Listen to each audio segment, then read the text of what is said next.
Programang ito ay rated SPG. Striktong patnubay at gabay ng magulang ang kailangan. Maaaring may masiselang tema, lengguwahe, karahasan, sexual, horror o droga na hindi angkop sa mga bata. Mga kapamilya, narito ang mga pinakamainit na tagpo sa FPJ's Batang Quiapo.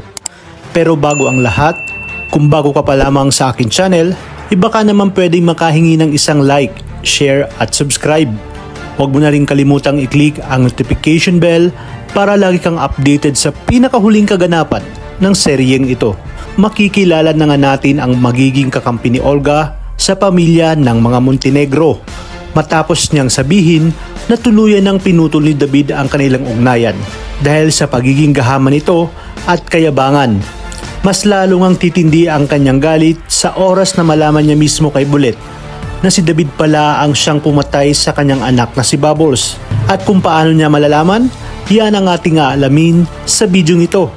Sa bahay ng mga Dimagiba ay sinabi ni Rigor na nahuli na ang pumatay kay Coach Gary at patay na ito. Kaya naman dito sinabi ni Roda kay Rigor na kinain nito ang lahat ng kanyang mga sinabi. Galit na sinabi ni Rigor na ginagawa lang niya ang kanyang trabaho. Tumaas ang emosyon ni Marites at sinabi ni Marites kay Rigor na ginagawa lang nito ang kanyang trabaho. Ngunit hindi naman nito magawa ang pagiging tatay nito sa kanilang anak na si Santino. Nakita naman ni Rigor si Santino sa labas ng kanilang bahay at kinausap niya ito. Sinabi ni Rigor kay Santino na napatunayan na nila na wala talaga itong kasalanan sa pagkamatay ni Coach Gary at humingi nga siya dito ng tawad sa nagawa niyang pagkakamali. At habang nakatalikod nga itong si Santino ay hindi nito napigilan ang kanyang pag-iyak. Sinabi ni Santino sa kanyang ama na hindi siya nagpapasalamat at hindi niya ito mapapatawad. Sa kabilang banda, malalaman na nga ni Olga na si David ang siyang pumaslang sa kanyang anak dahil makikita niya ito sa telepono ni Bullet kung saan dala ng kalasingan ay ipinagyaban ni Bullet sa kanilang mga tao kung gaano kagaling si David.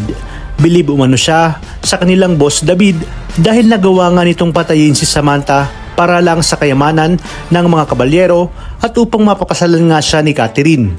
Kaya naman dito halos manglumo itong si Olga nang makita niya kung paano walang awang pinatay ni David ang kanyang nag-iisang anak na babae na siyang si Bubbles. Kung kaya't hindi siya makakapayag na hindi niya mapatay itong si David. Pero bago niya itong gawin ay nais niyang pahirapan ng gusto itong si David ng palihim. Uumpisa niya ito sa pamilya ni David na unti-unti niyang sisirain. Pagkatapos ay sa kanya ito ilalaglag kay Ramon at paniniwalain si Ramon na wala siyang kinalaman sa pagpapanggap ng demonyong si David. Dagdag pa niya na siya mismo ang maghahatid kay David sa bunganga ng impyerno. Samantala, humingi naman ng tawad si Tanggol kay Madonna. Sinabi naman ni Madonna na huwag itong mag-alala at hindi na niya kukunin na ang diamante dahil mapapakinabangan naman nila yun dahil isang grupo na nga sila. Kaya naman natuwa si Tanggol sa mga binanggit ni Madonna. Kinausap naman ni Divina sila Primo kung bakit hinayaan ng mga ito na magtungo sila Tanggol kina Facundo nang sila lamang. Galit na sumagot si Amanda kay Divina at sinabi nito na inuna nilang inuwi ang mga peking ginto nito. Ayon naman kay Divina na huwag siyang pagtataasan ng boses ni Amanda. Mas lalong tumaas ang tensyon ni Amanda at sinabi nito na huwag din siyang kakantiin ni Divina. Talagang kapanapanabik ang mga susunod na tagpo sa Batang Quiapo. Kaya naman tuloy-tuloy ang pagsubaybay sa nangungunang serye sa primetime. Maraming salamat sa inyong panonood at pagpalain tayong lahat. Kapamilya.